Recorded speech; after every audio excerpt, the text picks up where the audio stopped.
The Brian and Kenzie Show. On Q101. So I failed to mention we have Alkaline Trio tickets coming up here in Clash with Kenzie in 10 minutes. Al Roker Jr. filling in. So he'll be, boy, he takes it so serious, the trivia. You know, he doesn't play around. It's not fun. It's not fun with Roker. It's just about winning. It's nerve-wracking, though. Yeah, I'll be honest with you. It's nerve-wracking. Well, I have no idea what you're going to ask me. Right. And, it's a lot easier if, like, maybe you were to give me a category or something like that, right? Yeah, well, but it could be anything. Yeah. Well, you're almost like undefeated with questions. You've like hit everything so right because you're so sharp on wanting to not fail. I've been lucky. Don't sell yourself short. So we got Alkaline Trio tickets. We have coming up in that. Weezer tickets at 8, 311, Ticket Blitz Thursday, 8:20 and 9. And all that stuff. Remember, tomorrow at this time we'll be at Lizzie McNeil's St. Patty's Day broadcast, and Roker will be on hand for that as well. But we have like unbelievable amount of A-level tickets like Noah Kahn, Dave Matthews Band, Bert Kreischer, Casey Elephant, Dave Matthews Band, Bridget Calls Me Baby, Creed, Limp Bizkit, LCD Sound System. I said Dave Matthews. Said it twice now. I apologize. Sorry, sir. I have a quick story before we get to sports about Dave Matthews. Okay. All right, let's do that now. I almost killed him. Okay. Oh, really? Buried the lead there, huh? So he was in Q101 back in the old Merchandise Mart days. He was out in the hallway, and there was a bunch of his people around. He was just on the air, and I was in a studio and producing something, and the computer crashed, and I lost everything. We've all been there, right? When you work somewhere, and then the engineer comes in and said, "Well, you should have done the Fliggle-Flago with that move, and Control-C, and saved it." I don't care. I lost everything, and I was pissed. And our doors here at Q101 are very thick, heavy metal doors to be soundproof. So I'm walking out of the little studio, and I kick the door open. It swings at about 80 miles an hour and misses Dave Matthews by an inch, his head. Oh. And everybody there that was his little hanger-on people just were shocked and looked at me with the eyes wide open, going, "Ugh." He just sat there, didn't move, didn't flinch, and looked over at me and he goes, "You all right, bro?" And I go, "Oh, my God, I'm sorry, Dave Matthews." Of the Dave Matthews Band. Of the I'm Dave so Matthews sorry. Band. This was pre-poop in the river, by the way. I was just going to say. This was before the poo-poo bus. Okay. Yeah. That turns 20 years old this year. We'll have to do a 20th anniversary retrospective on that. The poo-poo bus is 20 years old? It's 20 years old this year. Seems like yesterday. When I almost killed him and the poo-poo bus. Both those things. The Q101 Morning Crew. Sports. Well, before we get to what the White Sox did yesterday, how about what the Bulls did yesterday? DeMar DeRozan dropped 46 points, including the go-ahead three-pointer in overtime. But how about just before we got to overtime, here's what happened to tie the game when the clock went to 0. Caruso to inbound. DeRozan to tie it! Oh! The marvelous DeRozan! Does it again! Oh, God. What did Stacey King say there? DeMarvelous DeRozan. Okay. It sounded like he was speaking like Latin or something. Let's hear it again. The marvelous DeRozan! He's been sitting on that one all year. Yeah, he's been waiting for it. It was amazing.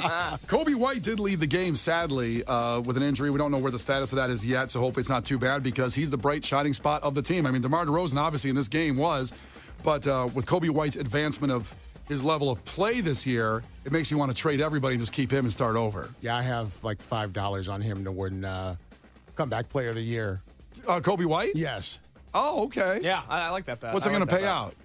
$6.50, something like that. All right. The problem is I have money on the Pacers over 41.5 wins, so last night really hurt me. I love my Bulls, but what are they at? 40, I think probably 30. I think they're at 36 wins, but season's coming to an end here. They got to get some W's. Yeah, great game. It was an awesome game. It was fun to watch, but what's not so fun for White Sox fans is they've traded Dylan Cease to the Padres.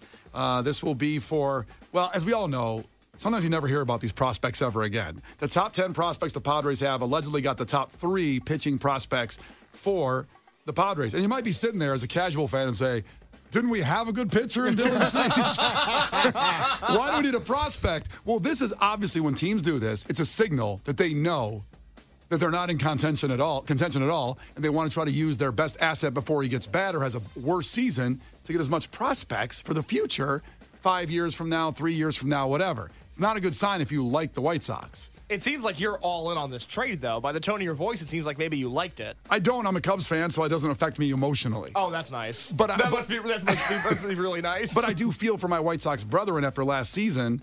especially the Vanilla Ice game, his performance getting canceled after the fat roll gun incident. Yes, indeed. I'm very sad. Roker really texted me. He was really upset about that. No, I'm just saying so people can understand why you would trade if they're not. It makes sense. I mean, with Dylan Cease, you lost 100 games last year. Right. Right? So why have him pitch more, another 100 and whatever games? He's going to not pitch 100 games, but he's going to pitch whatever he pitches, and then wear him out more when he's not good to trade him and get nothing. But these prospects also could be nothing. Yeah, because God forbid we try, Brian. It's not even opening day. In case the White Sox fan in the room, as you can tell. It's not even opening day. And they're waving the white flag already. He pulled his pants down, shown us his ass, and given us the finger. That's Reinsdorf you're saying. Yes, exactly. No, Dylan Cease is not. I have not seen his ass. He might do that on the way out the door. We would deserve it. Yeah. It's absolutely humiliating to not wait. Give it until May. Give it until June. Obviously, he'd be available at the trade deadline because, let's be real, the White Sox aren't going to do anything this year. Yeah. But this admission of guilt almost halfway through spring training to go, you know what? Let's get him next year. It's humiliating as a White Sox fan, and worse off, they traded him to the Padres, and it's not exactly a Red Sox-Yankees-like rivalry. But we also, White Sox fans, we all have PTSD because the last time we made a trade with the Padres. We're going back in history on this one? We have to go back in history. You know, in 2016, Jerry Reinsdorf was like, guys, I have an idea. What if we trade our top prospects for a washed-up pitcher that will be so bad that he has to retire from baseball altogether once he gets to the White Sox? In his 20s. In his 30s at the very least. He was in his 30s? I think James Shields was in his 30s at that time. But the point is, you know, they traded Fernando Tatis Jr., who has become one of the best players in all of baseball, to the Padres, and they got James Shields in return, and James Shields as a White Sox player was historically bad. James Panty Shields, as I used to call him. Oh, Just a different level of awful. And much like how I think a lot of Bears fans, a lot of hardcore Bears fans like yourself, Brian, you know, you guys have a quarterback situation now where it's like, well, if we trade Justin Fields, he's going to be great. If we trade the pick, Caleb Williams is going to go somewhere and be great. And they're not going to be great on the Bears, though.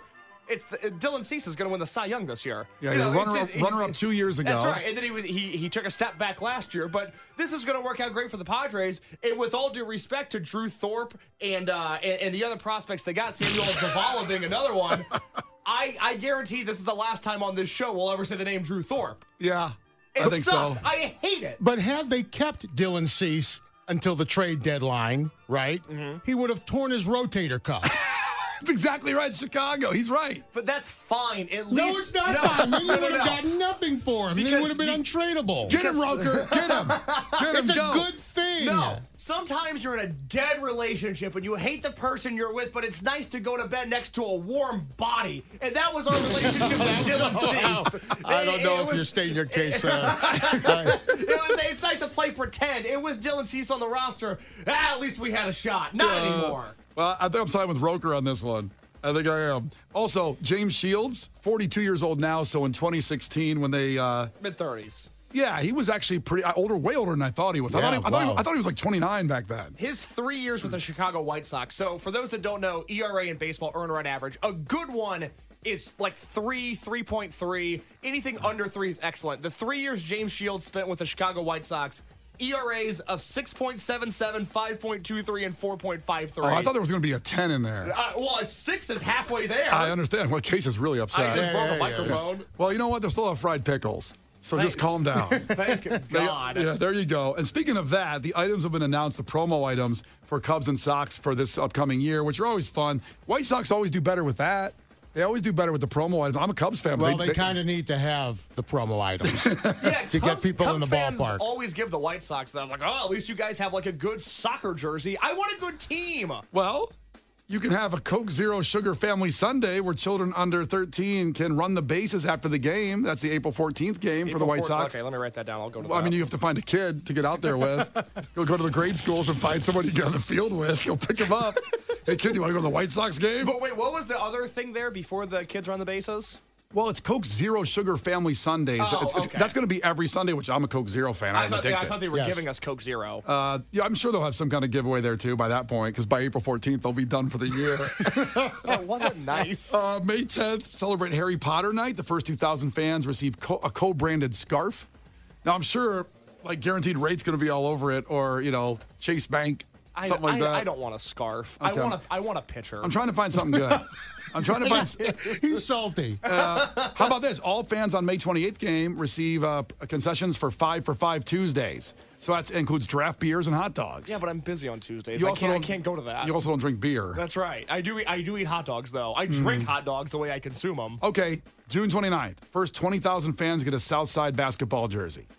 I don't know exactly know what that means, a Southside basketball. The Sox are doing a basketball jersey, a hockey jersey, and a football jersey, but they're going to be White Sox. Yeah. They have the football jersey on August 24th, that game. And if it's Southside, it's going to have that Southside logo on it, the local team logo, instead of the White Sox logo. Yeah, like I went to the Bulls game and got that Debo jersey, that themed for the Bulls, jersey, and I brought it home, and Megan said, why'd they do a jersey themed about the movie Friday? I said, because they called DeMar DeRozan Debo, so that's where we're at, Megan. The Brian and Kenzie Show. On Q101. Brian and Kenzie on Q101. So get on the phones right now, 312-591-8300. Alkaline Trio tickets for Saturday night at the Aragon. This Saturday, in the middle of St. Patty's Day weekend. Like tomorrow, we'll be at Lizzie McNeil's Broadcasting Live, getting it all going, and have tickets for that as well. You can get them now and get your weekend plans taken care of to see our locals. Great guys, great band. Alkaline Trio, 312-591-8300. Call right now to compete against Roker in trivia and Clash with Kenzie. 312-591-8300. Call now. The Brian and Kenzie Show. On Q101. You can't defeat her. She's too powerful. Clash with Kenzie. Let the battle begin. Q101. Here we go for Alkaline Trio tickets. It's Clash with Kenzie, a trivia competition, and Al Roker Jr. in for Kenzie on maternity leave, and he takes very big pride in being 100% right, not missing one question. So Jeff checking in from Whiting is going to compete against Roker. I assume a big Alkaline Trio fan, but notably, he told Case off the air, quote, he works on cars all day. So what exactly does that mean? For fun? Do you work at a shop? What do you do, Jeff? Oh, hoy, hoy. I work at a mechanic shop. I change parts, customer service. On the weekends, I play in a band, so we have fun. Is the band called Jeff and the Mechanics? No, it's called Fear of Falling. Fear of Falling. I like that band name. That's good. Sounds like some dark music in there, probably. No, it's all good stuff, Well, I didn't mean it wasn't good. I mean, dark music can be, it's brooding. Like, there's fear in there. Or the name just doesn't mean anything. Maybe I'm just overdoing it. No, it's mostly about grocery shopping and the fear of that. No, I'm just playing. Now, Roker has a question for you. Jeff, my Sure, wife has a 2001 Ford Taurus. It was my mother's car, so it doesn't even have 100,000 miles on it, but the engine is cracked. She puts antifreeze in it every day, and it just comes right out the bottom. How much to get that fixed? Oh, I know a couple scrap yards that'll take it. Ouch! Wow. Yikes! So you can't. I might still need your number, Jeff. Yeah. Yeah. Yikes! The tires are worth more than the car at this point, I think. Yeah. Listen, man. Losing proposition on that 2001 Taurus, it sounds like. I would have thought. All right, here we go. First one to 5 wins. Listen carefully. If Roker gets one wrong, Jeff, you can steal a point. He can do the same to you. Call heads or tails right now. Tails. It is tails. Nice. All right, Jeff, here we go. Question number 1. What government position was first held by John Adams? Secretary of Treasury. Secretary of Treasury went deep on that one. Not even sure there was one back then, but that's a good guess. Roker, John Adams. What government position did he have? The first one. Vice President? Vice President is right. Roker got it. Let's see. Back to Roker. John Arbuckle is a recurring character in what comic strip? John Arbuckle. Comic strip. Oh, boy. Give me an answer. 3, 2. Doonesbury. Oh, no, it's not Doonesbury. Jeff, do you have an answer? Can you repeat the question? John Arbuckle, don't Google it, is a recurring character in what comic strip? It's hard to Google while you're driving. I can't Google. Okay, don't do that. I can't Google, man. Guess the comic strip.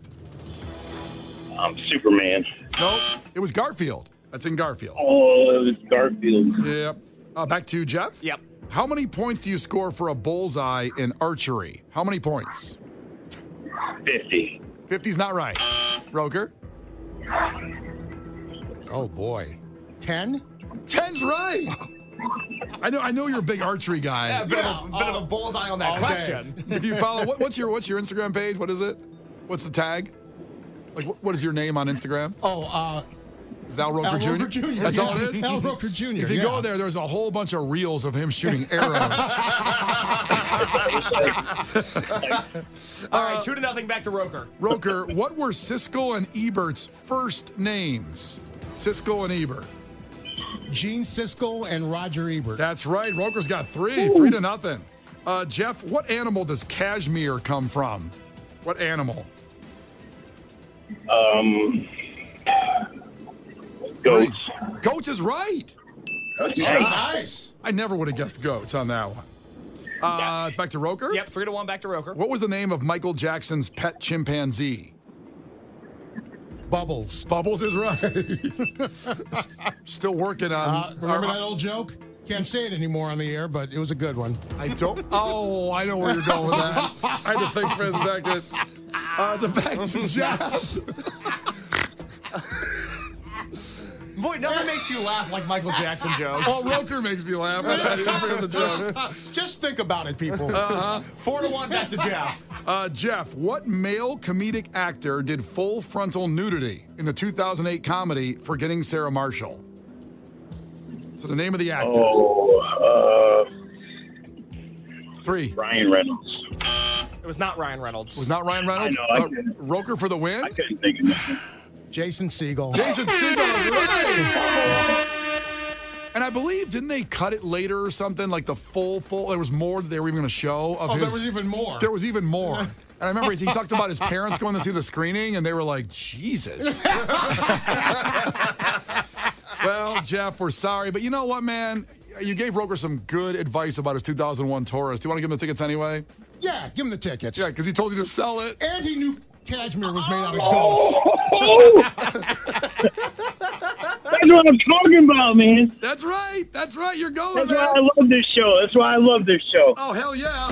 Did we just give it to you for losing? Splash with Kenzie. The Brian and Kenzie Show. On Q101. All right. We love you, Jeff, man. Thanks so much. Coming up, if you love free stuff, 8 o'clock, we have Weezer tickets. Put also these times in your phone, 8:20 and 9 for 3:11 tickets. Ticket Blitz Thursday. So 8, 8:20, and 9. Great high-level concert tickets for you there from Brian and Kenzie and Q101. The Brian and Kenzie Show. On Q101. The Brian and Kenzie Show. On Q101. Brian and Kenzie on Q101 tomorrow at Lizzie McNeil's. We'll be partying huge for St. Patty's Day, getting the weekend started right.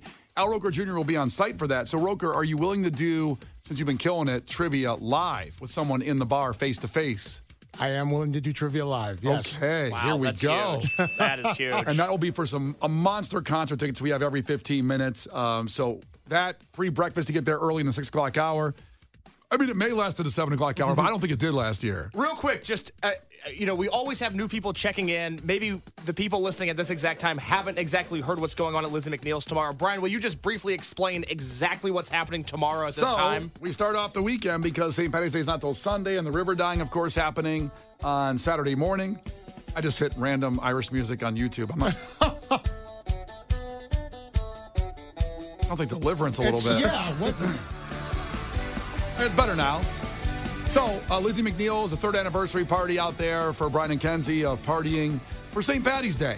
So, early breakfast, 6 o'clock. It's 6 to 10, the whole show broadcast live. We'll have that. We will have the concert tickets every 15 minutes. We have the vaccines performing live in the 9 o'clock hour. That's right. Al Roker Jr., the whole staff out there. Lizzie's is the spot in Chicago where everybody goes through at least once on St. Patty's Day weekend because it's right on the river. It's the best spot on the river.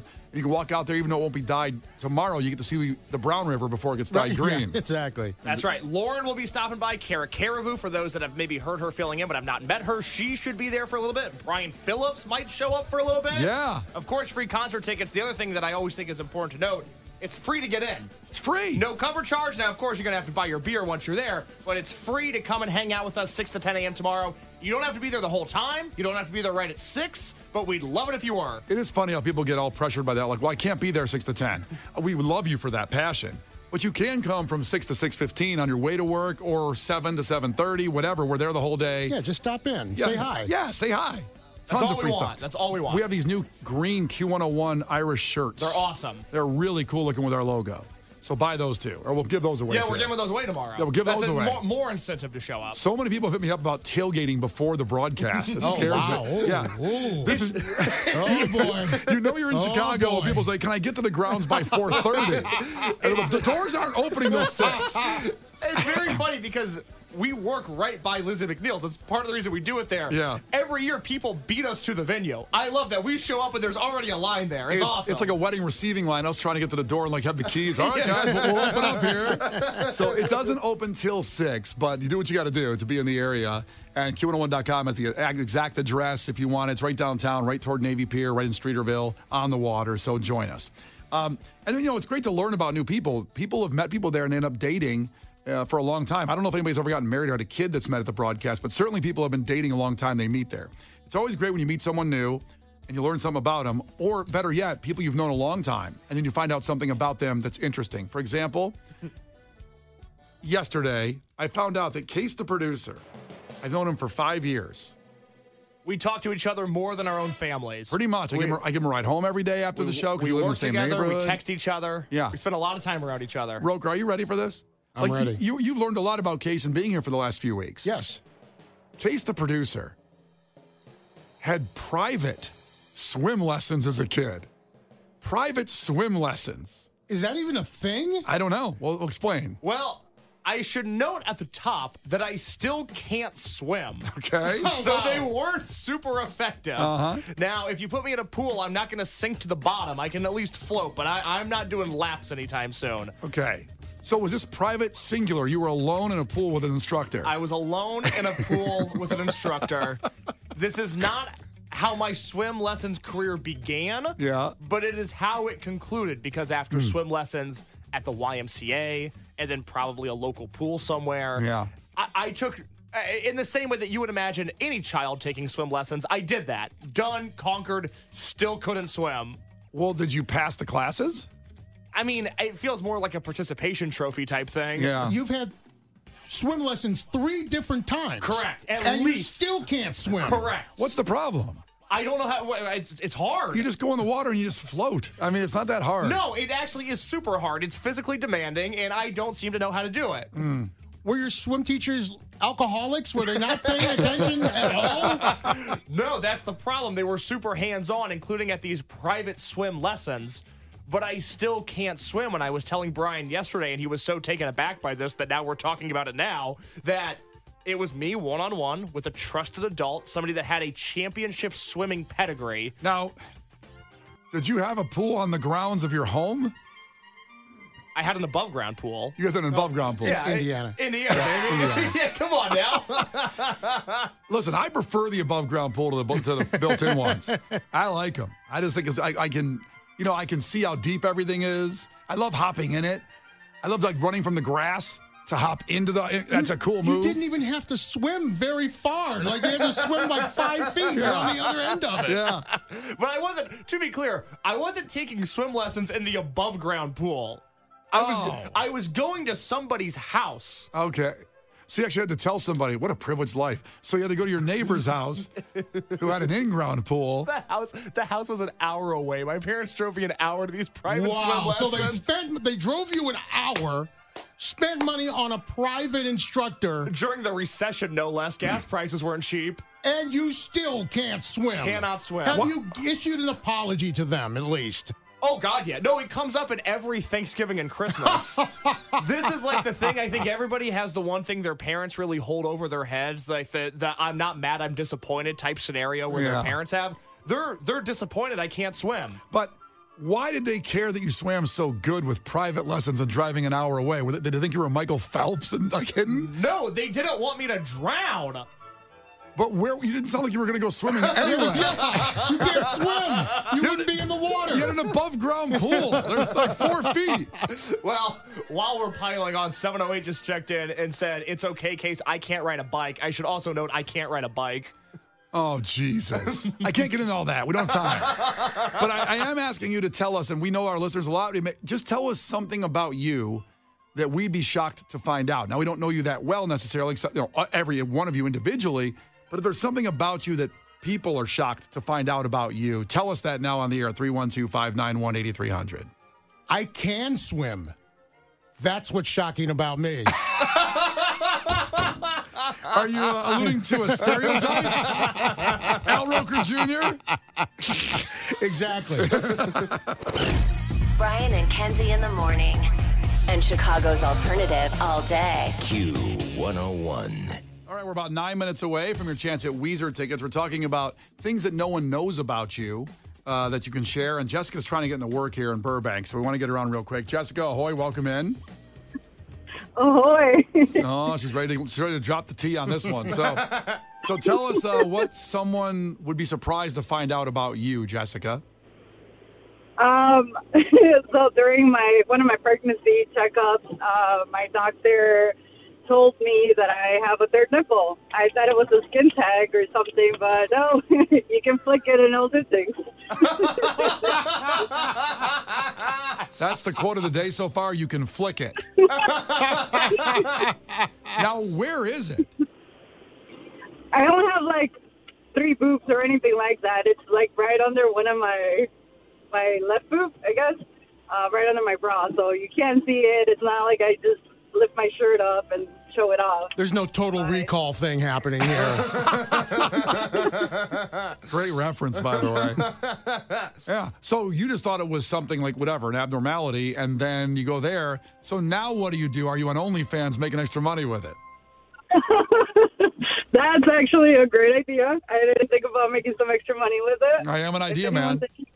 Yeah, you're running late for work right now. You wouldn't have to go to work if you would just utilize the third nipple more. I don't quite know how to say this. Is it functional? No. I like I said, I thought it was a skin tag. So my doctor said that no, it's the third nipple. I don't know. So yeah, functional was the right way to ask that.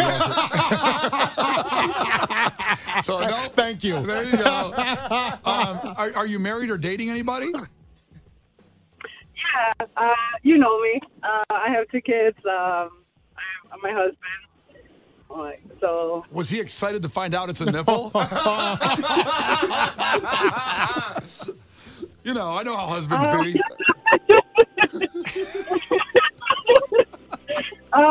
Yes.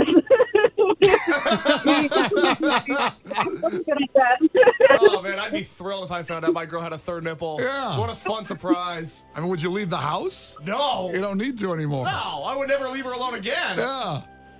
What did Beyonce say? Put a ring on it? Yeah, right. Exactly. Right away, yeah. The Brian and Kenzie Show. On Q101.